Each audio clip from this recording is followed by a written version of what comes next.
하나님 말씀 마가복음 4장입니다.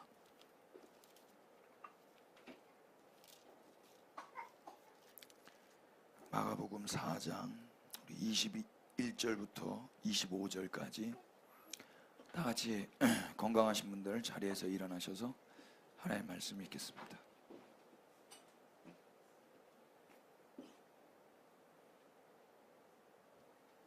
마가복음 4장 21절부터 25절입니다. 다 같이 시작. 또 그들에게 이르시되 사람이 등불을 가져오는 것은 말 아래에나 평상 아래에 두려함이냐 등경 위에 두려함이 아니냐. 드러내려 하지 않고는 숨긴 것이 없고 나타내려 하지 않고는 감추인 것이 없느니라. 들을 귀 있는 자는 들으라. 또 이르시되 너희가 무엇을 듣는가 스스로 삼가라. 너희의 헤아리는 그 헤아림으로 너희가 헤아림을 받을 것이며 더 받으리니 있는 자는 받을 것이요 없는 자는 그 있는 것까지도 빼앗기리라. 아멘. 자리에 앉겠습니다.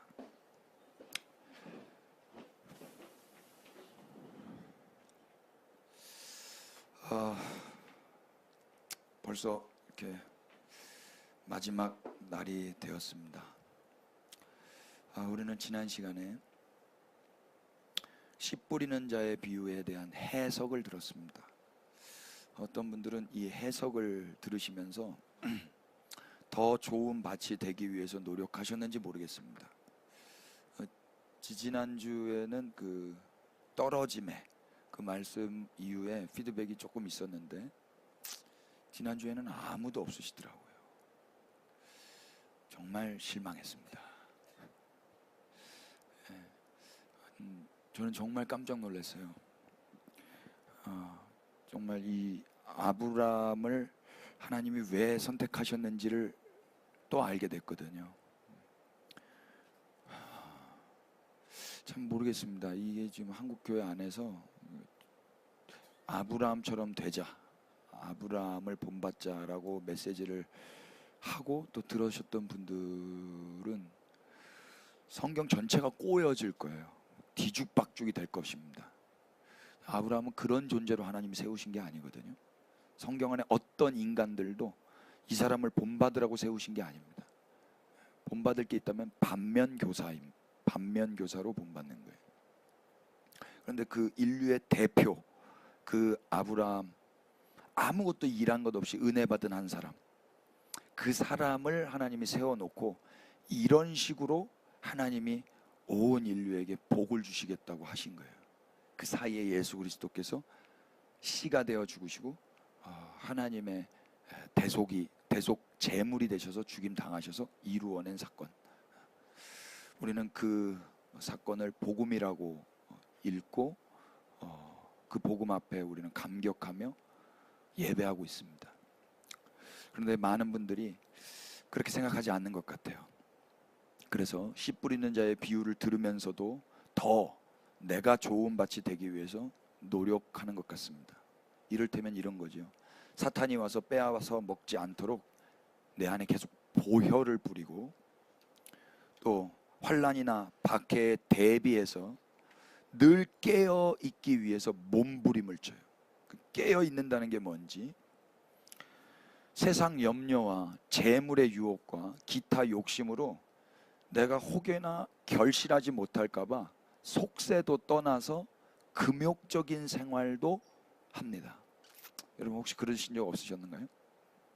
그러나 그렇게 한다고 해서 좋은 밭이 될 수 있었다면, 그렇게 해서 하나님의 나라가 이루어지고 그렇게 해서 하나님의 나라의 백성이 되는 것이라면 우리보다는 불교인들이나 무슬림들, 신천지인들이 더 가능성이 높을 거예요. 제가 아는 어떤 목사님이 카페를 하시는데 그분이 카페를 운영하시면서 자기 인생 가운데 제일 착한 사람은 불교인이었다 그렇게 말씀하시더라고요. 목사님들은 오셔서 공짜를 그렇게 바라면서 먹고 가시는 거예요. 아니 얼마나 목사님이 가난했으면 카페까지 하면서 목회를 하시겠어요? 그런데 그 카페에 와서도 돈을 안 내고 그냥 가신다는 거예요. 이분이 얼마나 속이 상했는지. 그런데 불교인들은 거기 불이 났는데, 그 카페가 불이 났는데 그 불난 거에 대해서 돈을 얼마를 주시면서 이걸로 그 화재 진압하시고 그 잘못된 것들 이렇게 하시라고 하셨다는 거예요. 기독교인 중에 어느 누구 하나 자기한테 그 현금을 준 사람은 없었는데 불교인들만 줬다는 거예요. 그러니까 이분의 어떤 경험 안에서 나온 이야기가, 좀 이분 개인의 경험이긴 하지만 우리 그리스도인들 안 착합니다. 그러니까 착한 걸로 따지면, 선행을 하는 걸로 따지면 우리 불교인들 이길 수가 없습니다. 무슬림들 더 못 이깁니다. 그럼 무슬림 나라 가보시면 아시죠? 무슬림 나라 가서 아무나 잡고 오늘 니네 집 가서 자도 돼? 다 재워줍니다. 90% 이상 재워줍니다. 자기 스케줄이 있는데 스케줄 취소하고 자기 집으로 초대합니다. 어느 그리스도인들이 그럴 수 있습니까? 대한민국에. 어느 그리스도인들이 얼굴 피부색도 다르고 언어도 다르고 종교도 다른데 와가지고 야 오늘 니네 집 가서 자도 돼? 누가 재워줘요? 못합니다. 그럼 정말 무슬림 나라 가셔서 한번 해보십시오. 우리는 못해요. 신천지인들, 이 사람들이 자기의 어떠함을 위해서 전도하는 그 열심, 삶 다 내려놓습니다. 우리가 얼마나 더 기도하고 얼마나 더 헌금하고 얼마나 더 예배하고 얼마나 더 선행을 해야 하나님 나라 백성이 될 수 있는 겁니까? 여러분, 그 이슬람교도들, 신천지인들, 불교인들, 그들과 비교해서 우리가 뭐가 더 낫습니까? 아무것도 난 게 없어요. 우리는 그저 모두 아브라함의 자손일 뿐입니다. 아브라함은 우리와 똑같은 길가였고 돌밭이었고 가시떨기였죠.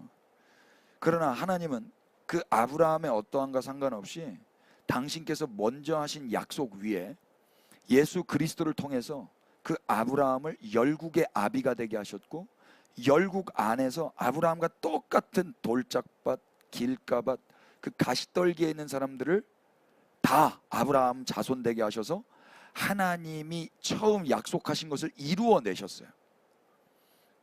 그래서 이것이 예수님을 하나님이 이 땅에 보내신 이유였고, 예수님은 그래서 이 땅에 오셔서 하나님의 나라가 가까이 왔다라고 선포를 하셨던 거죠.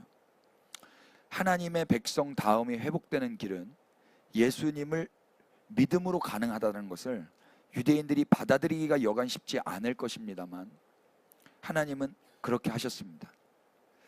처음부터 당신이 하신 약속을 신실하게 지키시기 위해서 하나님은 사람들의 거절이 당신과의 관계를 결정짓게 하는 것을 거절하시며 스스로 언약을 이루어 가셨습니다. 사람들이 하나님을 거절한다 그래도 하나님과 사람들의 관계를 결정짓는 것을 거절하시고, 그러니까 인간과 하나님이 관계되는 것은 인간이 거절한다 그래도 하나님 측에서 거절을 안 해버리셨어요. 그래서 하나님이 스스로 언약을 이루어 가시는 거예요. 제가 우리 애한테 그랬어요. 이름을 부르면서 김의연 하면은 쳐다봐야 되거든요. 근데 안 쳐다보더라고요. 안 쳐다봐도 너 김의연이야. 내가 김의연이라고 하면 너 김의연이야. 넌 모르지만 내가 김의연이라 그러면 넌 김의연이야.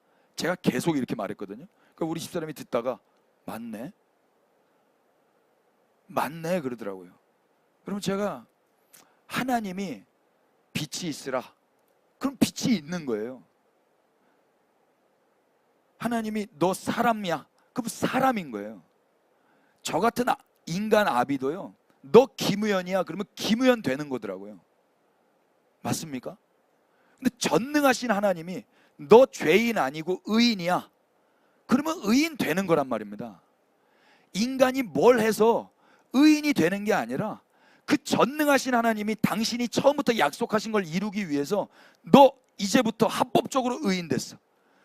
누가 고소한다 그래도 이제 상관없어. 이건 불법이 아니라 합법이야. 왜냐하면 값을 다 지불했기 때문에.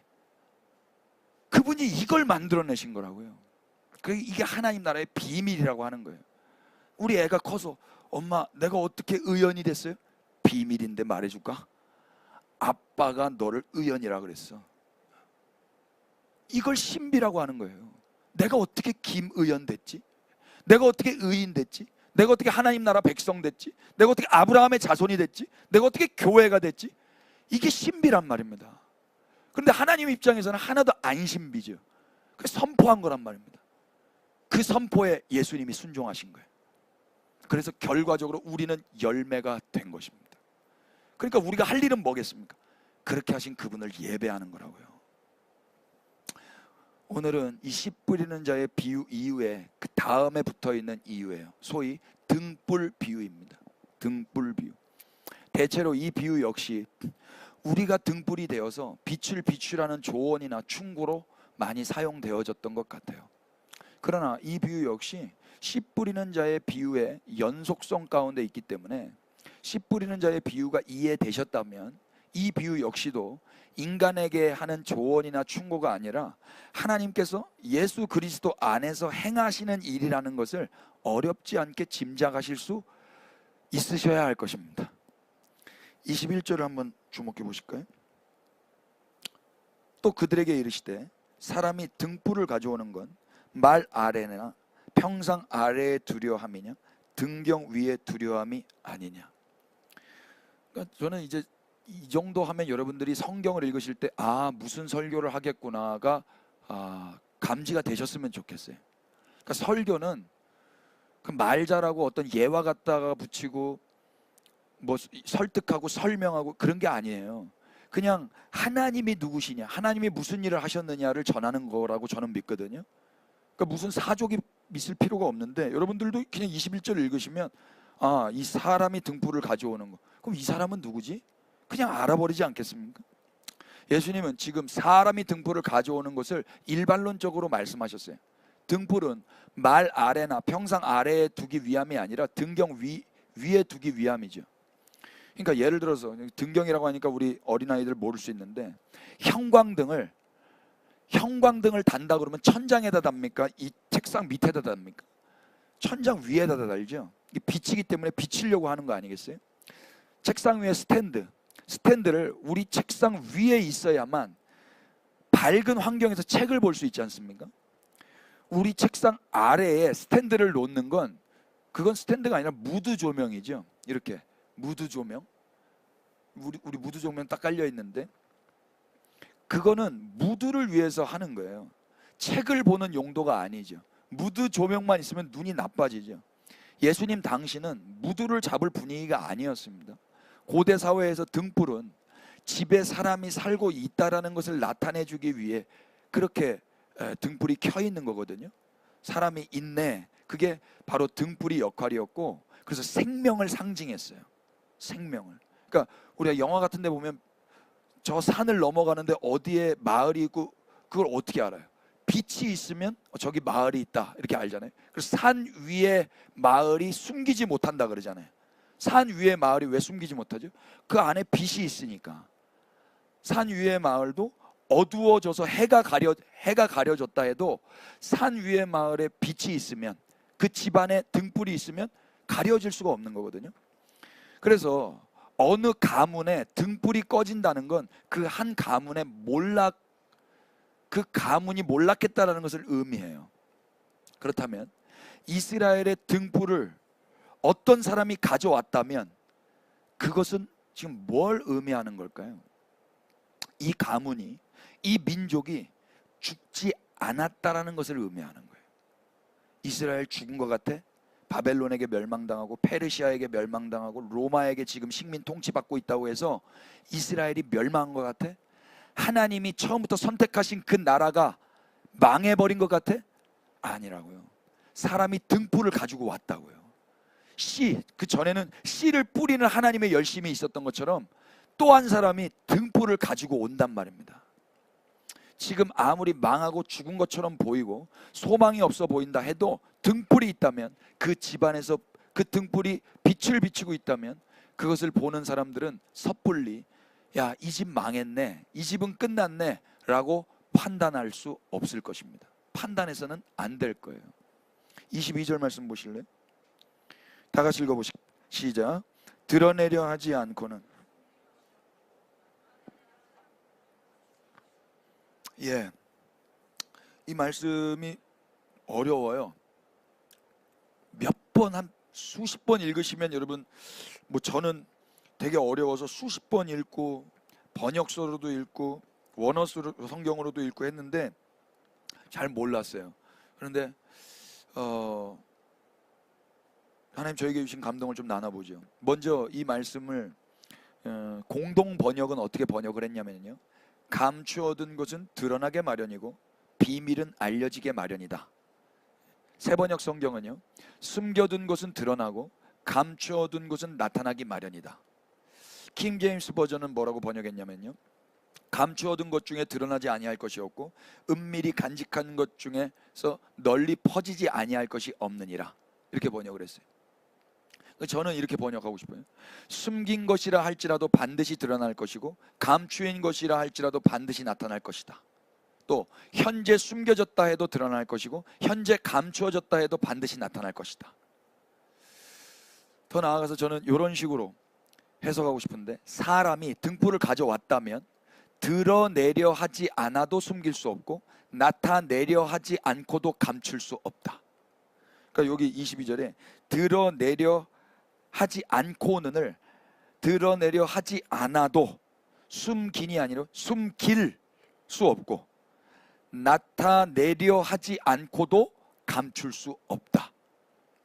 그러면 이해가 더 쉬운 것 같아요. 예수님이 뭔 이야기를 하고 싶으신 건가?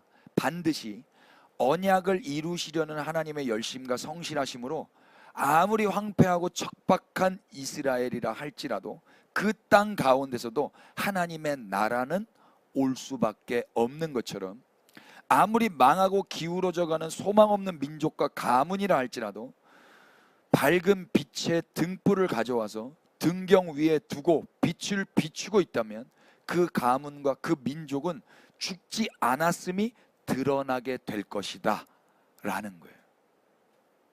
그래서 등불이 있는 한 어느 누구도 섣불리 하나님의 나라가 망했다고 단정 지을 수는 없는 것입니다. 등불이 있는 한. 등불을 왜 가져오겠어요? 아무리 등불이 숨겨졌다 할지라도 반드시 드러날 거거든요. 감추어졌다 할지라도 반드시 나타나게 될 거거든요, 등불은. 그래서 23절에 예수님은 뭐라고 말하죠? 들을 귀 있는 자는 들으라. 사람들이 들을 귀가 없죠. 볼 눈이 없어요. 깨달을 지식이 없습니다. 그렇지만 그렇다고 해서 안 보이는 거예요? 안 들리는 거예요? 못 깨닫는 거예요? 깨닫게 될 것이고 보게 될 것이고 듣게 될 거라 이야기해요. 누구에 의해서? 사람들에 의해서? 하나님에 의해서? 하나님에 의해서. 씨 뿌리는 자도 그랬던 것처럼 등불도 똑같이 그 비유로 가고 계신 거예요. 등불도.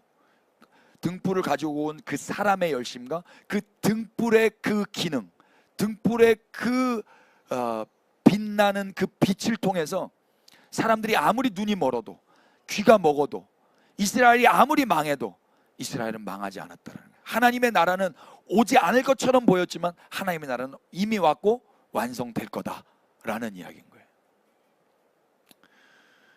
그래서 사실 이 구절은 4장 초반에 씨 뿌리는 자의 비유에서 하나님, 예수님이 하신 말씀 다음에 하신 말씀이거든요. 그래서 4장 9절이 어떻게 끝났죠? 또 이르시되 들을 귀 있는 자는 들으라.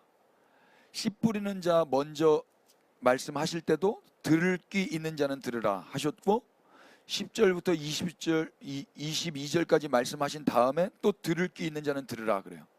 그러니까 이 모든 비유는 다 한 비유인 거예요.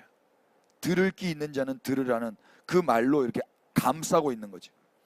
그러니까 예수님은 비유의 처음부터 지금까지 계속해서 같은 이야기를 하고 계신 거예요. 그렇다면 어떤 사람이 가져온 이 등불이 의미하는 것은 무엇일까? 결론부터 말씀드리자면 씨 뿌리는 자의 비유에서 씨가 예수 그리스도였듯이 등불 역시 이 등불은 예수 그리스도십니다. 씨를 뿌리는 자가 하나님이셨듯이 등불을 가지고 오시는 분도 하나님이신 것입니다. 온 세상은 황폐하고 어두워요. 다 망한 것 같아요. 그런데 하나님은 씨를 뿌리시고 등불을 가지고 오세요. 예수님은 씨가 되어 하늘의 밀로 떨어져 죽으시고 빛이 되어서 빛을 비추신단 말입니다. 그 결과 망한 것 같은 이 세상은 다시 꽃이 피고 어둠이 아니라 빛을 발하게 되는 거라 이야기해요. 이걸 복음이라고 하는 것입니다. 구약성경 열왕기상에서 한번 확인해 보실까요? 열왕기상 11장으로 가보십시다.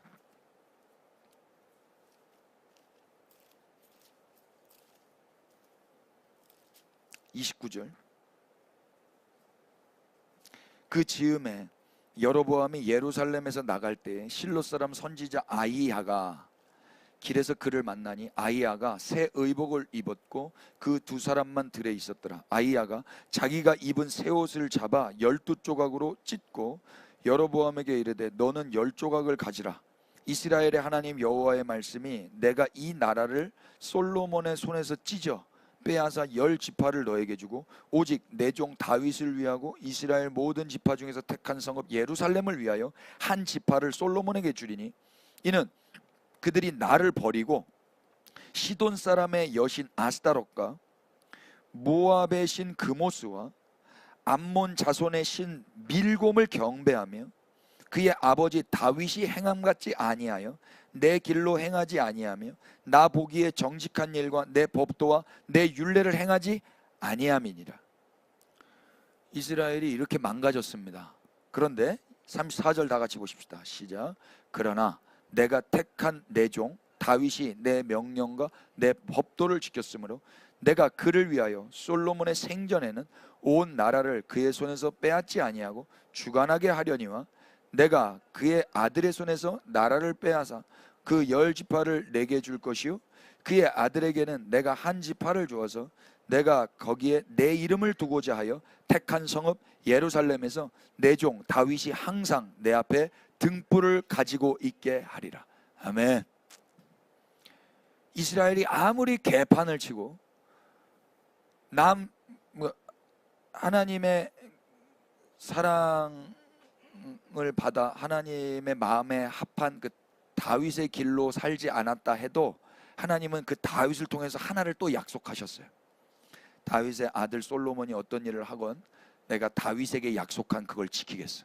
그래서 예루살렘 내 이름을 두고자 하는 그 땅에 내가 등불을 주겠다. 내가 빛을 끄지 않겠다라고 하나님이 약속하셨어요. 아이야 선지자가 이 여로보암에게 하는 이 약속의 말씀을 통해서 우리는 다윗을 통해 솔로몬의 아들에게 주어지는 등불, 곧 예루살렘과 다윗의 집에 등불이 항상 꺼지지 않게 하시겠다라는 하나님의 약속을 듣는 거예요. 지난주에 아브라함에게 하신 약속을 통해서 아브라함의 어떠함 속에서도 하나님은 신실함을 잃지 않으셨다라는 것을 우리는 확인했어요. 오늘 이번 주는 다윗에게 하신 하나님의 약속을 통해서 하나님은 다윗의 혈통의 그 어떤 불성실함 가운데서도 다윗과 예루살렘의 불이 꺼지지 않게 하신다고 말씀하고 계시죠. 하나님은 그렇게 당신의 나라를 지키실 것입니다. 유다의 왕 아비암이 예루살렘에서 3년간을 다스리거든요. 그러나 그의 통치 기간은 범죄의 연속이었어요. 하나님이 남유다와 북이스라엘로 갈려지고 남유다의 왕을 아비암이 됐는데 그 아비암이 3년 동안 하나님이 기뻐하신 일을 하지 않고 그렇게 온 통치를 했는데 그렇다고 해서 유다에게 허락하신 다윗의 등불이 꺼질까요? 예루살렘이 망할까요? 하나님은 당신의 약속을 지키신다고 믿으시죠? 확인해 보십시다. 열왕기상 15장으로 가보세요. 1절. 느밧의 아들 여로보암 왕 18째 해에 아비암이 유다의 왕이 되고 예루살렘에서 3년 동안 다스리니라. 그의 어머니의 이름은 마아가요 아비살롬의 딸이더라. 아비암이 그의 아버지가 이미 행한 모든 죄를 행하고 그의 마음이 그의 조상 다윗의 마음과 같지 아니하여 그의 하나님 여호와 앞에 온전하지 못하였으나, 4절 다 같이 시작. 그의 하나님 여호와께서 다윗을 위하여 예루살렘에서 그에게 등불을 주시되 그의 아들을 세워 뒤를 잇게 하사 예루살렘을 견고하게 하셨으니, 이는 다윗이 햇사람 우리아의 일 외에는 평생의 여호와 보시기에 정직하게 행하고 자기에게 명령하신 모든 일을 어기지 아니하였습니다. 아멘. 아무리 왕이 잘못되고 하나님 보시기에 온전하지 못하고 다윗과 같은 길을 걸어가지 않는다고 해서 하나님이 이스라엘을 멸하시지 않는다고요. 하나님은 다윗에게 하신 그 약속을 이어가시면서 아무리 아비암이 잘못해도 그 땅 가운데 다시 등불을 주신다 이야기예요. 이 하나님이 지금도 우리와 함께 하시는 하나님이신 것입니다. 이 하나님의 신실함 때문에 하나님의 나라는 쇠하지 않고 지금도 이루어져 가고 있는 것입니다. 아멘이죠. 남유다의 왕 중에 북이스라엘의 아합의 길을 걸었던 왕이 있어요. 아합은 대표적으로 나쁜 왕입니다. 북이스라엘의 나쁜 왕. 그런데 그 아합의 길을 걷고 아합의 딸과 결혼까지 해버렸어요. 이름하여 여호람입니다. 여호람이 아합의 길을 걷고 아합의 딸과 결혼했다고 해서 하나님이 다윗에게 하신 약속을 어기시겠습니까? 그럴 수 없죠. 한번 확인해 보십시오. 열왕기 하 8장으로 가십시다. 하나님은 당신이 하신 약속을 반드시 지키시는 분이세요. 8장 16절. 이스라엘의 왕 아합의 아들 요람 제5년에 여호사밧이 유다의 왕이 되었을 때에 유다의 왕 여호사밧의 아들 여호람이 왕이 되니라. 여호람이 왕이 될 때의 나이가 32세라. 예루살렘에서 8년 동안 통치하니라. 그가 이스라엘 왕들의 길을 가서 아합의 집과 같이 하였으니 이는 아합의 딸이 그의 아내가 되었음이라. 여호와 보시기에 악을 행하였으나, 우리 19절 읽으십시다. 시작. 여호와께서 그의 종 다윗을 위하여 유다 멸하기를 즐겨하지 아니하셨으니 이는 그와 그의 자손에게 항상 등불을 주겠다고. 아멘. 이스라엘 역사 안에서 하나님은 당신이 약속하신 것을 계속 지켜가시는 거예요. 그러니까 예수님이 오셔서 이 비유를 할 때 우리가 생각하는 등불과 유대인들이 등불하면 생각하는 등불은 다른 거예요. 우리가 생각하는 등불은 그냥 이런 등불인데 이스라엘은 다윗에게 말씀하신 그 언약 가운데 있는 등불을 생각했을까요? 안 했을까요? 할 수밖에 없죠. 이스라엘 백성 아닙니까? 자기 안에 그 하나님 백성이라는 정체성이 있지 않습니까? 그러니까 늘 메시아를 고대하고 있었단 말입니다. 자기는 지금 망해져 있지만 하나님이 우리 민족 안 버리셨어. 하나님이 언젠가는 메시아를 보내셔서 우리를 구원하실 거야. 하나님의 나라는 쇠하지 않아. 이런 소망이 있었을 거란 말이에요. 예수님이 오셔서 그 이야기를 하시는 거예요. 지금 니네 아무것도 안 보이는 거지. 내가 그 등불인데, 그 다윗의 자손으로 온 그 등불인데 니네 내가 그 등불인 줄 모르지. 그러나 알게 될 거야. 이게 등불 비유란 말이에요. 이게 하나님은 다윗에게 하신 언약을 이제 당신의 종을 통해서 이스라엘뿐만 아니라 이방으로까지 확대시키세요. 그래서 그 등불로 말미암아 빛을 보게 된 게 이스라엘 백성들뿐만 아니라 그 등불로 말미암아 하나님의 나라가 건재하게 된 게 이스라엘뿐만 아니라 우리 이방인들에게까지도 이 은혜의 혜택을 누리게 되는 거 아니겠습니까?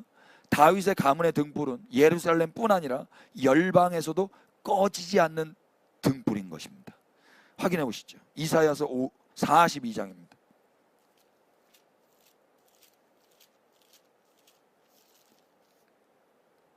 1절.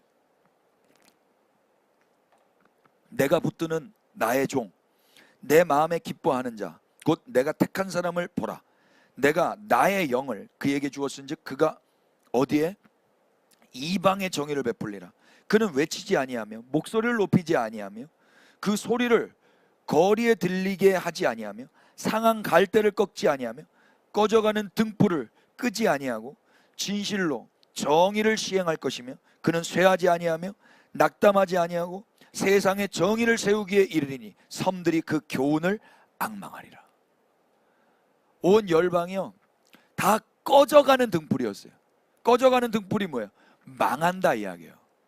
어느 집에 빛이 없다면 저 집은 다 죽었네. 저 집은 다 죽었네. 그래서 우리가 여행 갈 때 불 켜놓고 가지 않습니까? 저 집에 있어요, 도둑님 오지 마세요, 이거 아닙니까? 그러니까 사람이 다 죽어버리면 거기 들어가서 정복해버리면 되는 거 아니겠어요? 사람이 있으면 어떻게 정복합니까?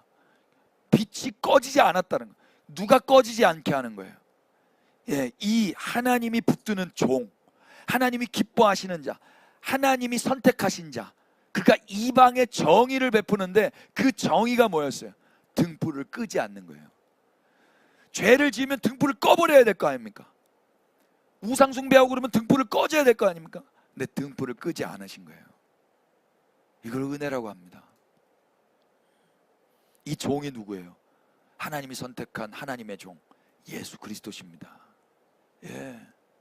하나님은 당신의 약속을 이루시기 위해서 당신이 택한 종을 통해서 등불을 끄지 않으실 거예요. 그래서 오늘 우리에게까지 그 빛이 임한 것이고 우리가 하나님의 나라 백성이 된 거고요, 하나님의 나라가 우리 가운데도 임한 것입니다. 이게 하나님 나라의 비밀이고 신비인 거예요.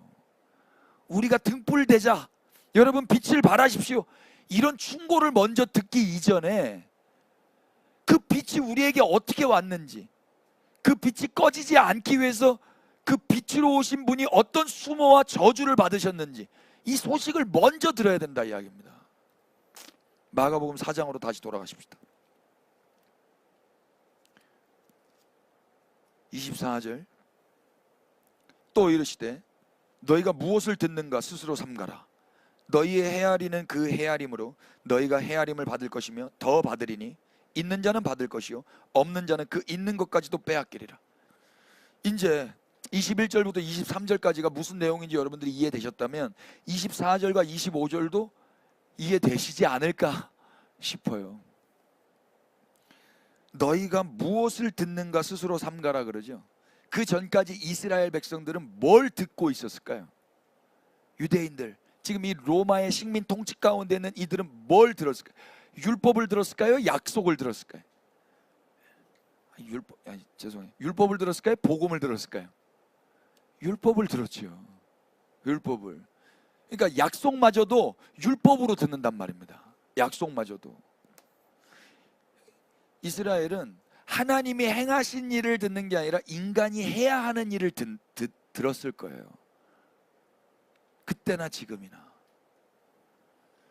약속을 듣고 있다면, 복음을 듣고 있다면 그것이 결국 그들로 하여금 더 약속을 받을 때까지, 약속이 완성될 때까지 그 약속이 지키실 거예요.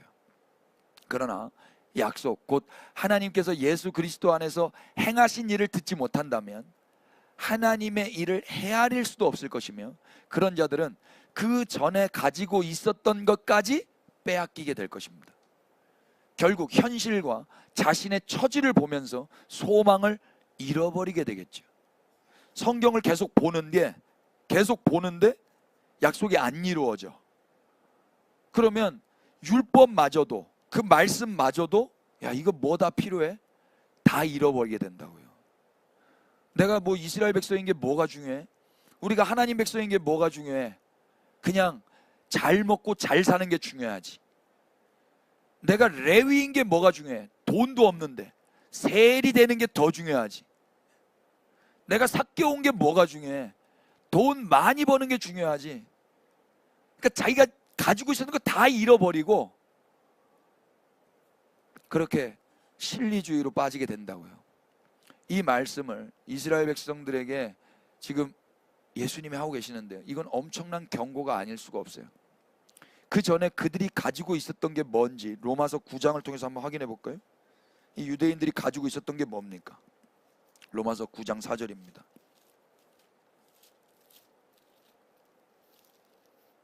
그들은 이스라엘 사람이라 그들에게는 뭐 양자됨과 영광과 언약들과 율법을 세우신 것과 예배와 약속들이 있고 조상들도 그들의 것이요 육신으로 하면 그리스도가 그들에게서 나셨으니 그는 만물 위에 계셔서 세세의 찬양을 받으실 하나님이시니라. 아멘. 이스라엘이 뭐뭐뭐뭐 가졌대요? 양자됨, 영광, 언약, 율법, 예배, 약속, 그리고 조상, 그리고 그리스도. 그리스도는 누구라고 말해요? 세세의 찬양을 받으실 하나님. 그 하나님을 가지고 있었던 민족이에요. 그런데 그것도 잃어버릴 수 있다 이야기입니다. 예? 이스라엘은요, 하나님의 양자됨과 영광과 언약과 율법을 세우신 것과 예배와 약속들이 있었어요. 더 나아가 그들은 그리스도 곧 하나님을 소유한 백성이었죠. 그러나 이제 그들은 그 있는 것마저 빼앗길 줄 몰라요. 그러나 등불 대신 예수님이 그 땅에 오셨고 우리는 그들의 넘어짐으로 느닷없이 다윗의 혈통에 편입이 됐어요. 아브라함의 자손이 되어버렸어요. 그래서 더욱더 우리는 그들에게 이 복음을 전해야 될 사명이 있는 것입니다. 그렇기 때문에 오늘 우리가 그 땅을 축복하며 그들에게 그들의 정체를 알리고 그들에게 복음을 전해야 하는 거죠. 그것이 바울이 이방 로마 교회에게 간곡히 부탁하며 기도하는 내용인 거예요. 여러분, 하나님의 나라는 쇠하지 않을 것입니다. 하나님의 약속대로 다윗의 등불로 오신 예수 그리스도의 복음과 성취된 하나님의 약속이 들려지고 있는 한 더욱 하나님의 나라는 드러나게 될 것입니다. 중요해요. 이제 우리는 이 소식을 이스라엘과 온 열방에 전해야 할 사명이 있어요. 그리고 무엇보다 등불을 보내셔서 드러나게 하시려는 하나님의 신실함과 열심을 우리가 안다면 섣불리 현실을 보면서 하나님의 나라가 무너졌다라고 말해서는 안 될 것입니다. 은혜 받은 교회라면 결코 그렇게 말해서는 안 될 거예요.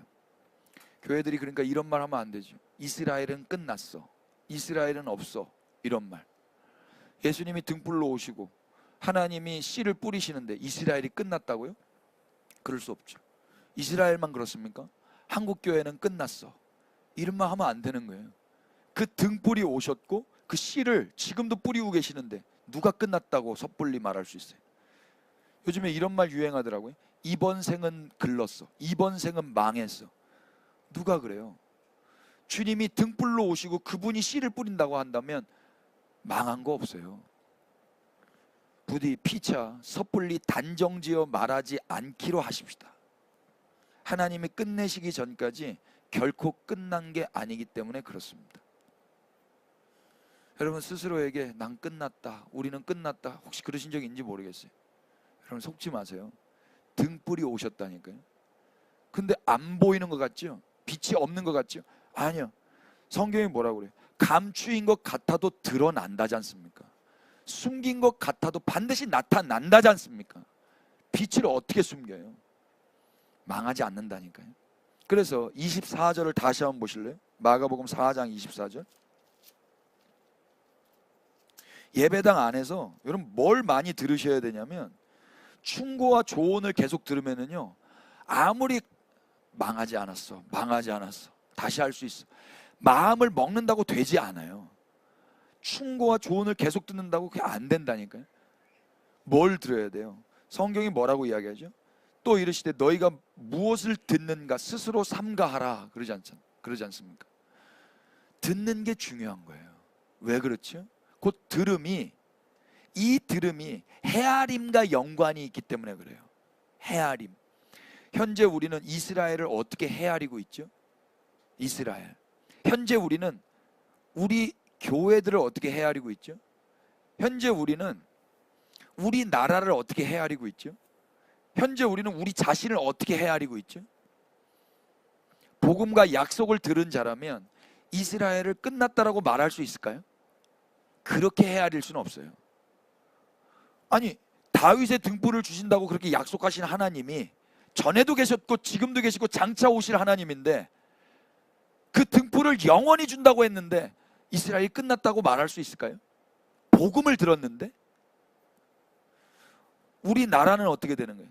우리나라 뭐 GDP 뭐 수출 뭐 다 끝나고 애들 안 낳고 개가 더 많아지고 이런 이야기 말고 복음을 계속 듣는다면 우리의 현실과 상관없이 우리나라 끝났어, 다 끝났어, 이렇게 좌절하거나 낙심할 수 있을까요? 우리의 성적표, 요즘에는 수미 양가가 아니라 A, B, C, D, E 뭐 이렇게 나오더라고요. E가 너무 많아요. 야, 끝났다 이렇게 말할 수 있을까요? 없어요. 그냥 확연하게 그냥 컬러가 분명해져서 저 감사했어요.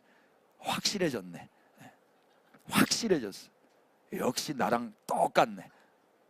내 딸이네. 확실해진 거예요. 이 성적표가 그렇게 나왔다고 끝났다라고 말할 수 있겠냐고요. 복음을 듣는다면, 세상 이야기 듣는다면요, 좌절하고 낙심하겠죠. 등불 꺼졌다, 불 꺼졌다. 아니, 복음을 듣는다면 섣불리 그렇게 말할 수 없다 이야기입니다. 수요 예배 때, 금요 예배 때, 진짜 우리 예배당 끝난 것 같더라고요. 현실을 보니까. 지난주 우리 오영원 집사님이 혼자 와 계셨어요. 금요 예배 때. 그 마지막 금요 예배인데, 그 작년 금요 예배를 제가 서치해 다시 봤어요. 그때는요, 회식하고 왔나 봐요. 사람들이 왁자지껄해요.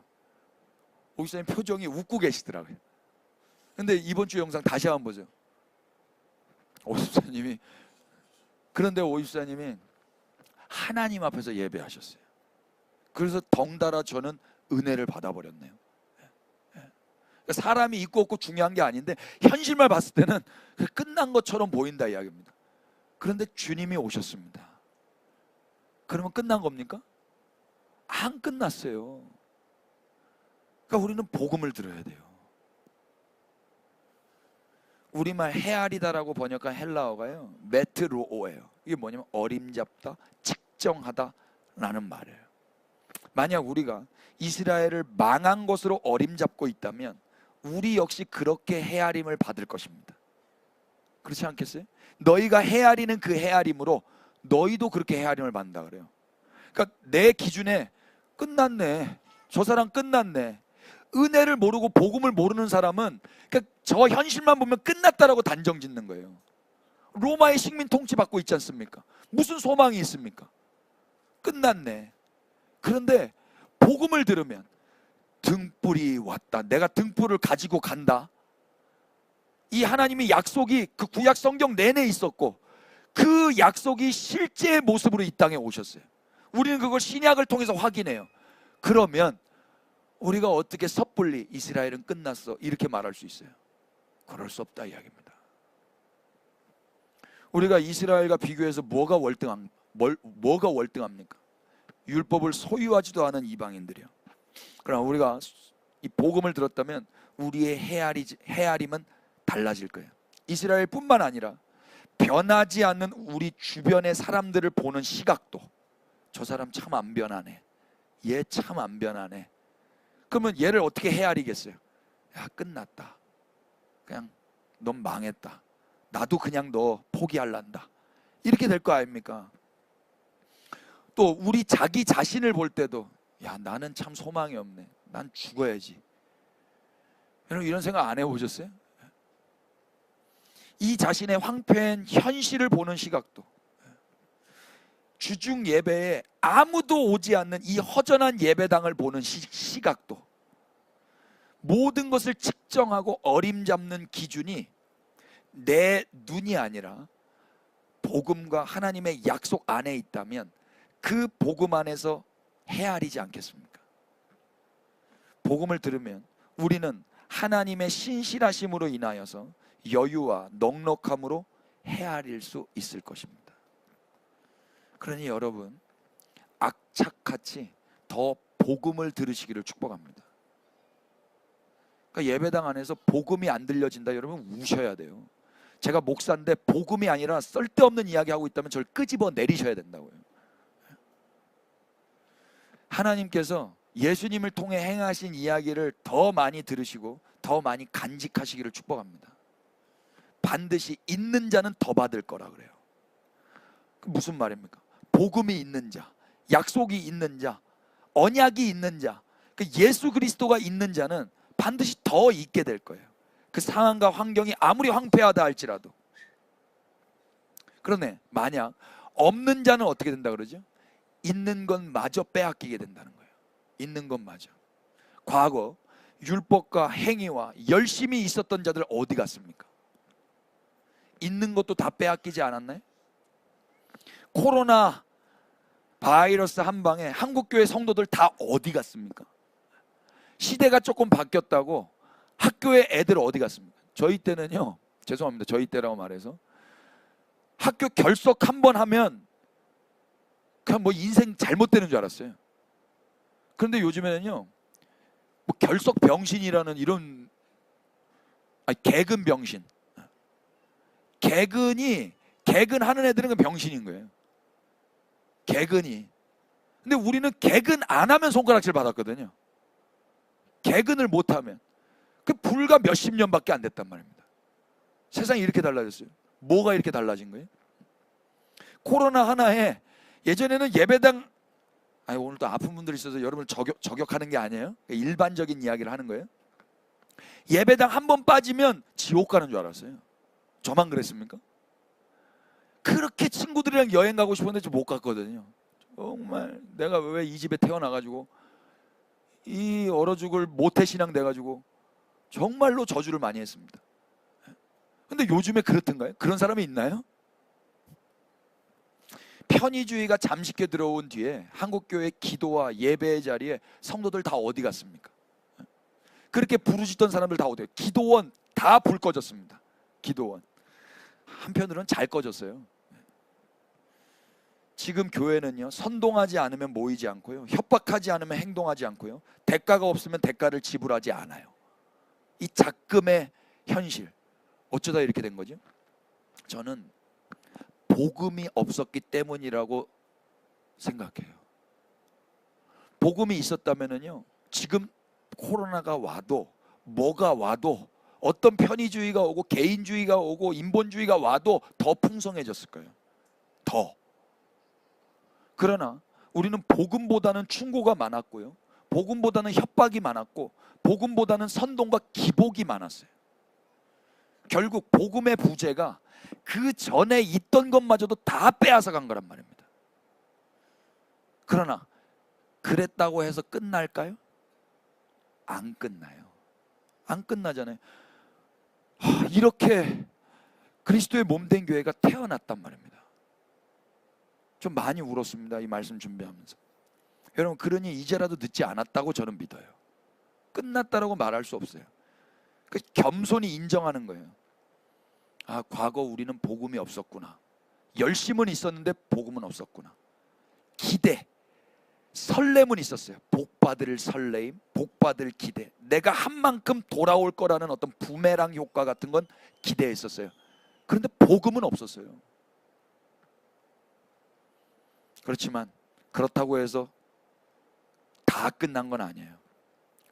아직까지도 주님의 빛은 비춰지고 있기 때문입니다. 예수님의 약속, 아직까지 하나님은 신실하시고 살아계시고 지키실 분이라고 믿기 때문입니다. 있는 자는 더 받는데요. 그러니 여러분, 복음을 들으면 회복될 거라고 믿으시고 복음을 더 많이 들으시길 바랍니다. 그래서 대안은 복음밖에 없는 거예요. 유대인이 됐건 이방인이 됐건 복음만이 해답인 거예요. 톰 라이트는요, 이 대목을 하나님의 약속과 경고로 보는 것이 옳다고 했어요. 그러니까 이 말씀을 가지고 뭐 더 많이 투자하면 더 많은 회수를 하게 될 거다, 이런 식으로 해석을 하면 안 되고, 한편으로는 약속이고 한편으로는 경고라는 거죠. 저는 여러분들에게 경고에 집중하지 마시고 약속에 집중하실 수 있게 되기를 바라요. 하나님은 등불을 보내셨어요. 등불을 보내신 이유는 다른 게 아니라 모든 사람이 볼 수 있게 하시기 위함이었어요. 모든 사람이 볼 수 있도록 등불을 보내신 거예요. 그 빛은 반드시 드러날 것이고 반드시 나타날 거예요. 하나님이 그렇게 하신 거예요. 그렇게 등불을 가지고 오는 거예요. 그러나 우리가 성경 안에서 확인하는 건 뭐죠? 빛이 왔지만 세상이 알았던가요? 몰랐어요. 자기 백성이 그 빛을 영접하던가요? 영접하지 않았어요. 그렇다고 해서 빛이 꺼졌습니까? 등불이 빠개졌어요? 하나님의 나라가 무너지고 하나님의 백성이 다 소멸됐습니까? 아니잖아요. 느닷없이 1세기 당시에 빛이 왔는데 세상도 몰랐고 자기 백성도 영접하지 않았는데 2000년이 지나고 보니까 오늘 우리가 그 빛을 보내신 하나님과 빛 대신 예수님을 찬양하고 있지 않습니까? 그러면 2100년, 2200년 뭐 언제 우리 주님이 완성할지 모르지만 그 뒤에는 어떻게 되겠어요? 하나님이 불을 끄지 않으실 거라고 우리는 이제 말할 수 있지 않겠습니까? 요한복음 1장으로 가십시다. 9절. 참빛 곧 세상에 와서 각 사람에게 비추는 빛이 있었나니 그가 세상에 계셨으며 세상은 그로 말미암아 지은 바 되었으되 세상이 그를 알지 못하였고 자기 땅에 오매 자기 백성이 영접하지 아니하였으나 영접하는 자 곧 그 이름을 믿는 자들에게는 하나님의 자녀가 되는 권세를 주셨으니 13절 다 같이 시작. 이는 혈통으로나 육정으로나 사람의 뜻으로 나지 아니하고 오직 하나님께로부터 난 자들이니라. 아멘. 우리는 이 말씀도 그냥 12절만 외워버려요. 12절만 외우고 이걸 공식처럼 야 빨리 영접해, 예수님 이름을 믿어, 그래야 하나님의 자녀가 되는 권세를 얻는 거야. 그 권세는 뭔데? 천국 가는 권세고 마귀를 이기는 권세고 이 세상에서도 승리하는 권세고 승승장구하는 권세야. 그러니까 빨리 예수 믿고 영접해, 이렇게 공식으로 삼아버렸다고요. 그러니까 이거 그런 이야기가 아니란 말입니다. 9절부터 우리가 이야기를 읽어보면 참 빛은 누구예요? 예수 그리스도 아닙니까? 하나님이 보내신 그 등불, 그 등불이 왔는데 세상도 몰라보고 자기 백성은 누구예요? 이스라엘 아닙니까? 근데 자기 백성도 영접하지 않아요. 그런데 하나님이 무슨 일을 행하시는가? 13절. 혈통으로나 육정으로 사람의 뜻으로 나지 않고 하나님께로부터 난 자들이 있을 것이다 라고 말을 하고 계신 거예요. 어느 누구도 영접하지 않을 거야. 그래서 하나님의 자녀가 되는 자들이 없을 것처럼 보일 거야. 그러나 나로부터 난 자들이 있을 거야. 그 자들이 누구예요? 우리란 말입니다. 우리가 어떻게 하나님의 자녀가 되었어요? 이 길가, 돌짝, 가시떨기들이 어떻게 하나님의 나라 백성이 됐냔 말이에요. 이 다 꺼져가는, 황폐해져 버린, 다 기울어진 가문에 이 민족, 우리가 어떻게 하나님 나라 백성이 됐냐 이야기예요. 우리 스스로 뭘 노력해서 됐습니까? 하나님으로부터 난 것이란 말입니다. 아멘이죠? 그러니까 우리가 이 증인이 됐다면 우리가 뭘 외쳐야 되겠어요? 하나님이 행하신 일을 전해야 되겠죠. 영접을 하라고 막 닥달하지 않아도 이 소식을 전해주면 영접하기 이전에 그분 앞에 엎드려 예배하게 될 것입니다. 아니, 나 같은 죄인을 위해서 이 약속을 신실하게 지키신 분이 계시다고? 나는 그분과 전혀 상관없는 자였잖아. 근데 나까지 거기 안에 포함시켜 주시는 거야? 그런 분이 어디 계셔? 내가 그분을 감히 영접한다고? 이런 태도로 나와야 되지 않겠어요?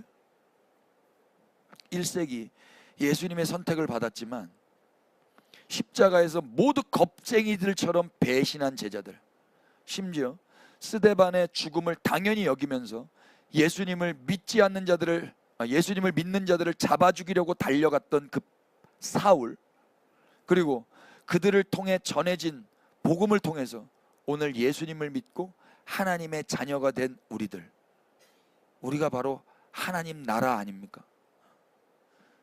하나님께 불가능은 없는 거예요. 세상은 그 빛을 다 몰라봤고 자기 백성 이스라엘도 영접하지 않았지만 하나님께로부터 난 자들이 지금도 존재합니다. 예, 성경이, 신구약 성경에 그걸 이야기하고 있다고요. 바울이 그렇게 기세등등하게 예수 믿는 자들을 잡아 죽이려고 했다면 거기서 등불이 꺼져야 될 거 아닙니까?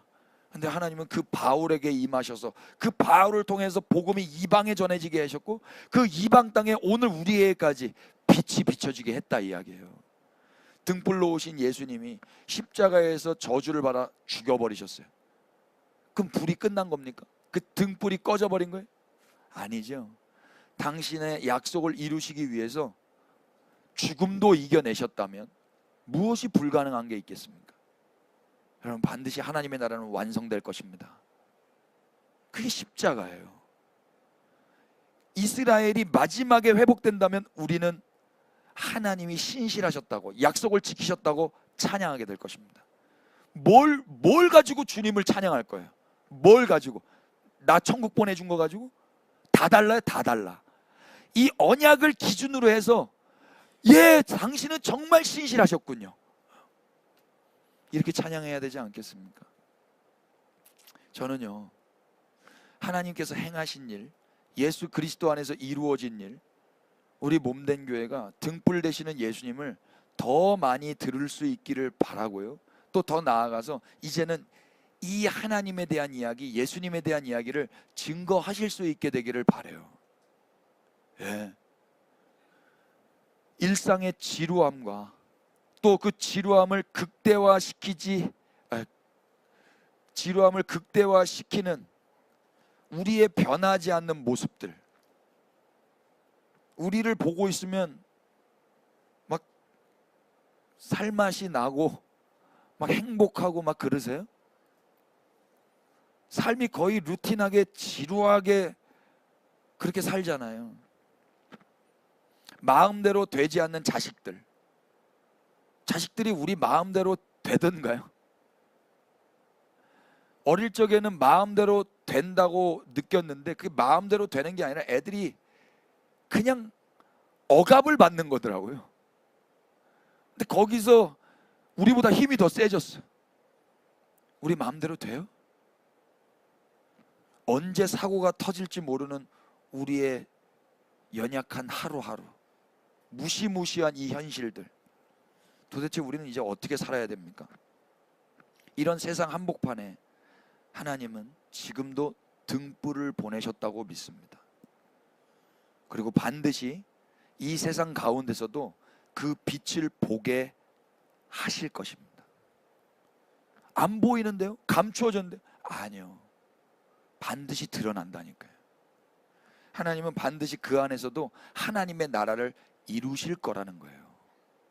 그러니까 1세기 당시나 지금 21세기나 그 등불로 오신 예수 그리스도가 그렇게 우리에게 작용하고 있다면 우리는 섣불리 변하지 않는 우리 모습, 변하지 않는 이 세상, 변하지 않는 내 자식, 변하지 않는 우리 교회들, 변하지 않는 저 이스라엘, 변하지 않는 저 유대인, 변하지 않는 저 무슬림, 그들을 보고 끝났다 단정 지을 수 없단 말입니다.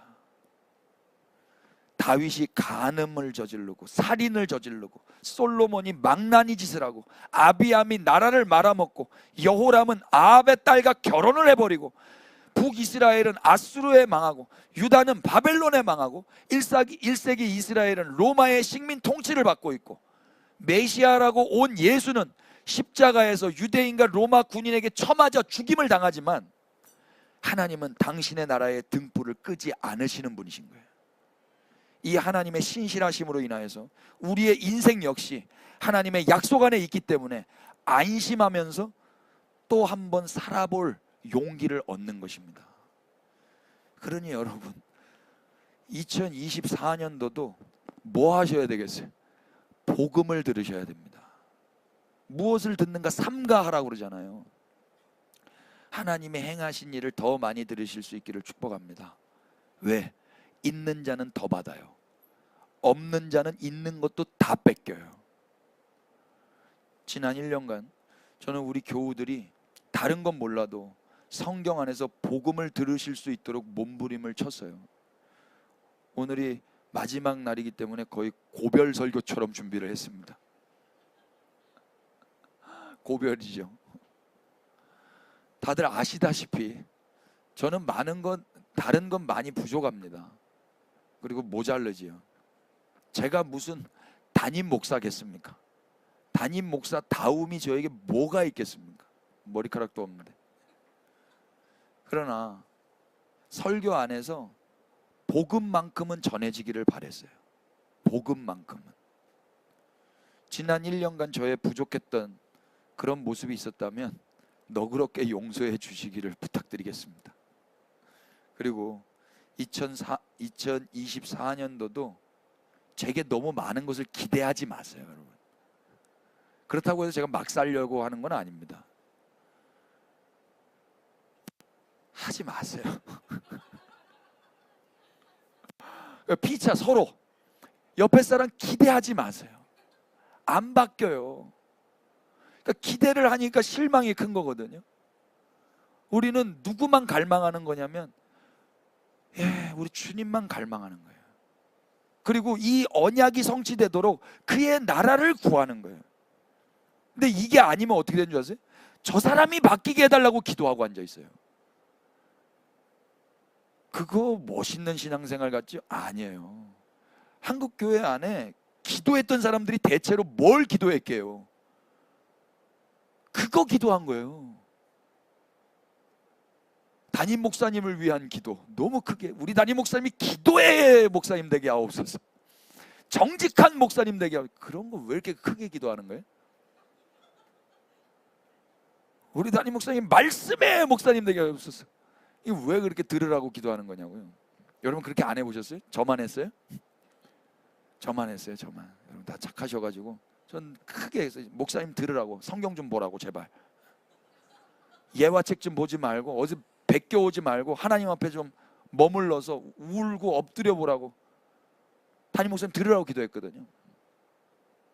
근데 그게 등불을 믿지 않은 불신함 가운데서 기도했던 거더라고요. 저 사람이 바뀌면 교회가 좋아질 것처럼 저는 생각을 한 거예요. 왜 그렇게 국회의원들 우리가 기도하는 거예요? 위정자들 왜 그렇게 기도하는 거예요? 그들이 바뀌면 나라가 잘 될 거라고 생각해서 그런 거 아닙니까? 그들이 바뀝니까? 안 바뀝니다. 근데 안 바뀌는 그들을 위해서 왜 그렇게 열심히 하냐고요. 그래놓고 기도해놓고 왜 또 욕하고 앉아있냐고요. 그런 거 기도하라고 그랬어요. 하나님이 먼저 그의 나라를 구하라 그랬잖아요. 신실하신 하나님, 안 바뀌시는 그분을 바라봐야 된다고요. 그분이 약속하신 거 안에 위에 서 있어야 된다고요. 맞아요? 그 복음을 들으셔야 돼요. 나라를 위한다고 모인 사람들 보세요. 무서워요. 안 모였으면 좋겠어요. 자녀를 위해서 기도한다고 모인 엄마들 눈동자 보세요. 자녀들이 그 엄마의 열심 때문에 스트레스 받아요.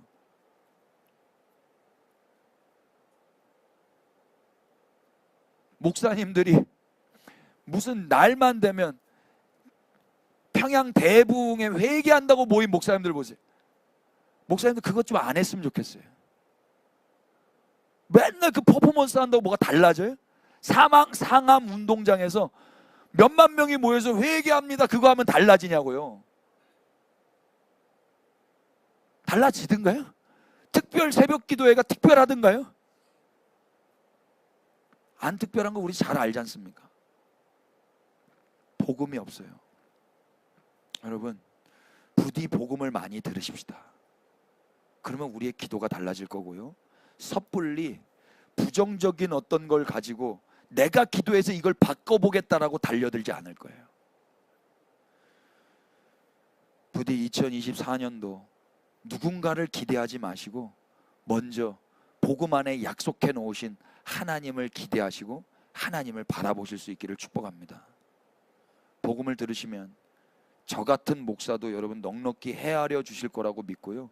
저 역시도 복음을 들을 때 변하지 않는 우리의 자녀들, 변하지 않는 내 모습, 변하지 않는 이 나라 이 모양, 변하지 않는 저 유대인, 무슬림 넉넉하게 헤아릴 수 있을 거라고 믿습니다.